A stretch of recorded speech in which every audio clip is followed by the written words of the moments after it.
सास, माँ, बहू और बेटी। नहीं नहीं, ये कहानी इन सारे के सारे रिश्तों की नहीं, बल्कि 2 रिश्तों में ही सभी रिश्तों के होने की है। अरे बहू, मेरे और तेरे ससुर जी की रोटी मत बनाना, मैं बना लूंगी, दिन तक ठंडी हो जाती है। बहू जो कि एक वर्किंग लेडी थी। नहीं नहीं माँ जी, मैं अच्छे से कपड़े में लपेट देती हूँ ना, आप क्यों मेहनत करेंगी, माइक्रोवेव में गर्म कर लेना। अरे नहीं बहू, मेहनत मत कर, वैसे भी ऑफिस में कम मेहनत होती है क्या, जा रहने दे। लेकिन बहू मानती नहीं, वो सास ससुर की रोटी बनाकर ही जाती है। दोपहर में खाने के वक्त ससुर जी कहते हैं, अरे बहू को रोटी बनाने के लिए क्यों मना कर दिया, क्या हो गया, ठंडा ही तो खाते आए हम लोग हमेशा से। अरे वो क्या है ना, सुबह ऑफिस जाती है, घर का सारा काम करने में वक्त लग जाता है, अरे थकती है वो अलग, तो मैंने सोचा बहाने से ही थोड़ा कम काम करवाऊं। ससुर मुस्कुरा रहे होते हैं। यह तो अच्छा है, बहू को समझना जरूरी है। वक्त बीत रहा था, घर में सब खुश थे कि एक दिन, माँ जी आप शाम को थोड़ा टहलने निकला करें, घर पर रह रहकर हड्डियां जाम होती है, पापा को भी ले जाया करिए, मैं वक्त पर तो आ जाती हूँ। बहू ठीक 5 बजे ऑफिस से घर आ जाती है। फिर चाय नाश्ता बनाकर सास ससुर के साथ बैठती, उन लोगों को सारा दिन का हाल बताती।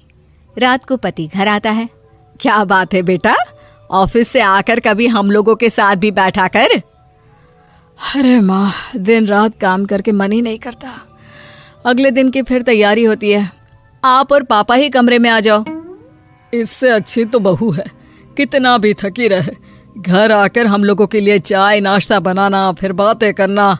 बहू ना होती तो हम बुढ़ा बुढ़िया तो बैठे ही रह जाते। सास और ससुर अब बहू के कहने पर शाम की सैर पर निकलने लगते हैं। सास की कई सहेलियां बनती है तो ससुर को भी कुछ बुजुर्ग लोगों का ग्रुप मिल जाता है। कैसा रहा सहेलियों के साथ शाम का वक्त? हम लोगों ने तो भाई खूब योगा किया। अरे हम लोगों को गप्पों से फुर्सत ही नहीं होती।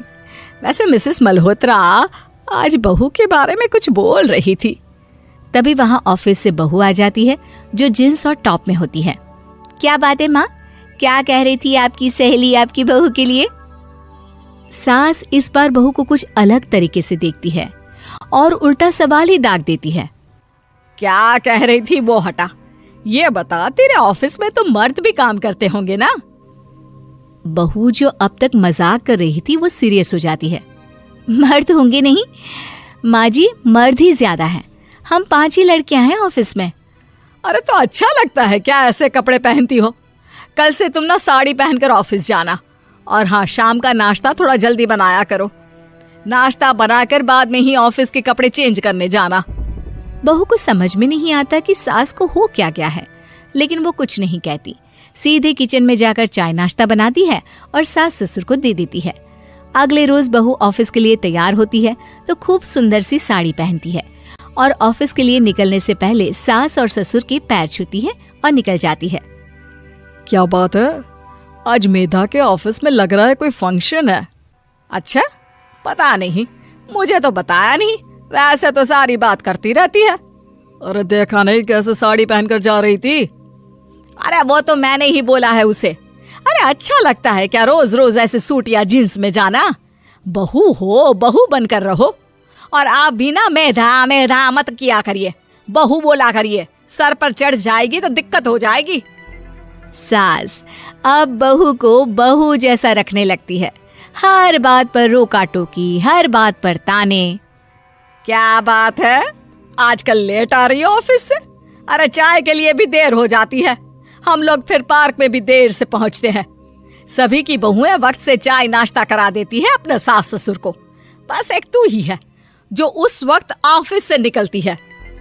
माँ जी, वो एक रास्ता पुलिस वालों ने न जाने क्यों बंद कर रखा है, जिसके कारण ट्रैफिक ज्यादा हो जाता है।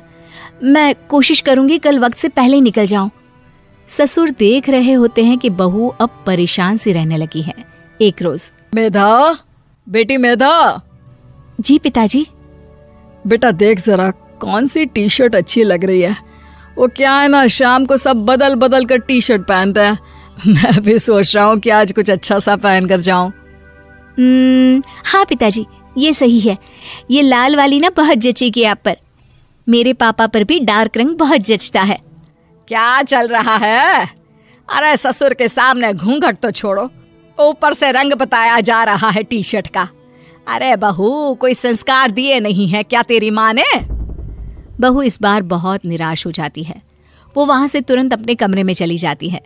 अब बहू घर का सारा काम करती, ऑफिस जाती, लेकिन साड़ी और सर पर पल्ला लेकर। एक बार पड़ोसन उनके घर आती है। वाह सुमित्रा बहन, बहू का तो रूप ही बदल दिया। ठीक किया, बहू बहू जैसी ही अच्छी लगती है। अच्छा चलती हूँ मैं। पड़ोसन के जाने के बाद सास बड़ी अकड़ के साथ कहती है, देखा मेरा कमाल, कैसे मैंने मेधा बहू को कंट्रोल में कर लिया। अब बारी ससुर के बोलने की थी।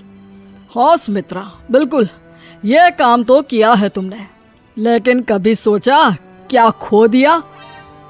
क्या खो दिया? मैंने तो कुछ नहीं खोया जी। खोया है, पहले बहू जब ऑफिस जाती तुम्हारे पैर छूकर तुम्हें गले लगाती, लेकिन अब सिर्फ पैर छूती है। हाँ जी, ये बात तो आप ठीक बोल रहे हैं। पहले घंटों हम लोगों से बात करती, कमरे में ना जाती, ऑफिस से आते ही खुद की चाय, खाना, नाश्ता सब हम लोगों के साथ करती, सारी बात बताती। लेकिन क्या तुम्हें पता है, बहू की तबीयत खराब चल रही है, वो माँ बनने वाली है। ये बात मुझे बेटे ने बताई कि तुम्हें बता दूं। अब सास की आंख में आंसू थे। वो समझ गई थी कि लोगों के कहने में आकर उसने क्या खो दिया। शाम को बहू घर आती है तो माँ किचन में पकोड़े तल रही होती है। अरे माँ जी, आप रहने दीजिए ना, मैं आ तो रही थी। अरे नहीं, जा तू चेंज कर ले, मैं नाश्ता और चाय टेबल पर ही लगा रही हूँ मेधा। सास के मुंह से अपना नाम सुनकर बहू को बहुत अच्छा लगता है। माँ जी, कोई गलती हो गई है क्या? मेरे होते हुए आप काम करे, ये ठीक नहीं है। संस्कारी और समझदार बहू सास को माँ समझती है, लेकिन सास की बेवकूफी उसे सास ही बनाकर रखती है। बहू, मुझे भी थोड़े संस्कार और समझदार बनने का मौका दे, जिससे मैं भी बहू नहीं बेटी को देखूं तुझ में। और हाँ, मेरा होने वाला पोता क्या कहेगा कि दादी ने तो मेरी माँ को बहुत परेशान किया। बहू सास को गले लगा लेती है। नहीं माँ जी, वो कहेगा कि माँ को तो दादी ने बेटी बनाकर रखा है। सास बहू में हंगामा, घर आए शकुनी मामा। सुबह सुबह सास अपने भाई को फोन लगाती है। हेलो, अरे किधर है तू? बहन की कोई खबर नहीं लेगा? यहाँ मेरी सारी सत्ता लूट रही है धीरे धीरे करके। अरे क्या हुआ दीदी, सुबह सुबह ये रुदाली क्यों शुरू कर दी? ऐसा क्या पहाड़ा टूटा है? अरे तेरे धर्मराज ससुर ने तिजोरी की चाबी बहू को दे दी है। पैसों का हिसाब भी उसी के पास रहता है। सिर्फ तिजोरी की ही नहीं, बेटे की चाबी भी उसी के पास है। अब उसी की बात सुनता है। अरे जल्दी से आ जाना, वरना तेरी बहन कंगाल हो जाएगी भाई। अरे बहन श्री, रहो टेंशन फ्री, आ रहा हूँ मैं तेरी बहू का पासा पलटने। अगले ही दिन मामा घर में आ टपकते हैं। अरे मामा जी, पाए लागू। बहू, पाँव छू के पैरों के नीचे की जमीन खींचना तो कोई तुमसे सीखे। हाँ, क्या मतलब मामा जी? अरे तुमने अपनी सास के पाँव छुए और पूरे घर की सत्ता हड़प ली। साले हैं? साहब, साले साहब कब आए आप? आ तो 40 साल पहले गया था। तुम्हारा दिमाग कुछ ज्यादा ही चलता है और जुबान भी। खैर, तुम्हारी बहन पे गए हो ना इसीलिए। जीजाजी, आप काफी मजाकिया हो गए। वैसे बहू ने घर की सत्ता हड़पी नहीं है, उसको दी गई है। वो गुणी है, समझदार है और उत्साही भी है। एक किताब भी लिख दीजिए ना अपनी बहू की तारीफ में जीजाजी। तभी सास वहां आ जाती है। अरे भाई, मेरे भाई आ गया तू। आजा आजा आजा, तेरे लिए पकवान बनाए हैं मैंने। हाँ हाँ साले साहब, खाइए। आपके घर में तो मिलते नहीं होंगे पकवान। क्या मतलब?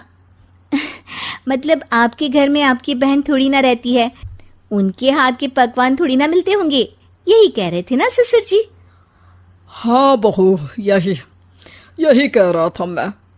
सास अपने भाई को अंदर ले जाती है और कहती है, ये हलवा खा के कुछ जलवा दिखा दे भाई।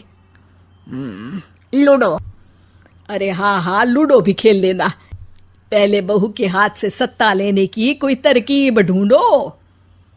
लूडो खेलेंगे, जो जीतेगा सत्ता उसकी। अरे पर मुझे तो खेलना ही नहीं आता। तू बस चाल चलना, पासे तो मैं फेंकूंगा, और मेरे हाथ से फेंका गया पासा मेरी मर्जी के खिलाफ नहीं आता। अरे लेकिन तेरे जीजाजी रहेंगे तो ये काम कैसे होगा? हर रविवार जीजाजी शाम को अपने दोस्तों के साथ बैठने जाते हैं। वहाँ उनकी महफिल जमेगी और यहाँ बहू की महफिल उजड़ जाएगी। अरे एक नंबर का कमीना है तू। जैसी दुनिया वैसे हम बहना। रविवार की रात सास, बहू, बेटा और सास का भाई एक साथ बैठे हुए होते हैं। अरे थोड़ा मनोरंजन हो जाए तो मजा आ जाए। हाँ हाँ, लूडो खेलते हैं। अरे वाह, बहुत अच्छा आइडिया है। हाँ हाँ, हम 4 लोग हैं, आराम से खेल सकते हैं। लूडो एक ऐसा खेल है जो खेलने से ज्यादा देखने में मजा आता है। तो भांजे तुम और हम बस देखेंगे। यानी सास और बहू में होगा मुकाबला। आ जाओ, देखते हैं किसमें कितना है दम। खेल होता है शुरू। पहली बाजी बहू जीत जाती है। क्यों सासू माँ, कैसी रही? अरे एक ही खेल जीती है, इतना घमंड ना कर। खेली तो तुम बहुत अच्छा हो बहू, लेकिन ऐसे फीके फीके खेलने में मजा नहीं आ रहा। कुछ दांव पे ना लगे तो क्या मतलब। ठीक है, आप जो कहेंगे मैं दांव पर लगा दूंगी। वादा करो, खेल छोड़ के भागना मत। अरे हाँ मामा जी, पक्की बात। क्योंकि मेरी बहना कच्ची खिलाड़ी है, तो उसकी तरफ से पास से मैं फेंकूंगा। बुढ़ापे में तो वैसे भी हाथ कांप रहे हैं, पास ही क्या फेंकेंगी सासू माँ। बहू को पता नहीं था कि मामा के फेंके पासे हमेशा सही बैठते हैं। वो बस पहली बाजी जीत के खुद को चैंपियन समझ रही थी। अगर मैं हार गई तो बहू को अपने पुराने गहने दे दूंगी, और अगर बहू हार गई तो तिजोरी की चाबी और घर के पैसों के हिसाब की जिम्मेदारी वापस मेरे हाथ में दे देगी। हाँ हाँ, मंजूर है मुझे। अरे रुको तो, थोड़ा सोच समझ के। अरे सोच लिया और समझ भी लिया। दूसरी बाजी शुरू होती है। मामा के फेंके एक भी पासे उनकी मर्जी के खिलाफ नहीं जाते। बहू को पसीना आ जाता है, पर सास को टक्कर नहीं दे पाती। आखिरी गोटी के घर में जाने के लिए सास को 1 नंबर चाहिए, जबकि बहू एक बार भी घर में नहीं पहुंची है। अरे क्यों बहू, अब कैसी रही? ये गोटी अंदर जाएगी और तिजोरी की चाबी बाहर आएगी। मैंने बोला था तुमसे कि मामा से पंगा मत लो। मुझे क्या पता था कि ये मामा नहीं, मामा शकुनी है। मामा पासा फेंकता है और सास जीत जाती है, और घर की सत्ता वापस सास के हाथ में आ जाती है। बहू रोने लगती है। इतने में ही वहां ससुर जी आ जाते हैं। अरे रो क्यों रही हो बहू? क्योंकि मामा ने मुझे मामू बना दिया।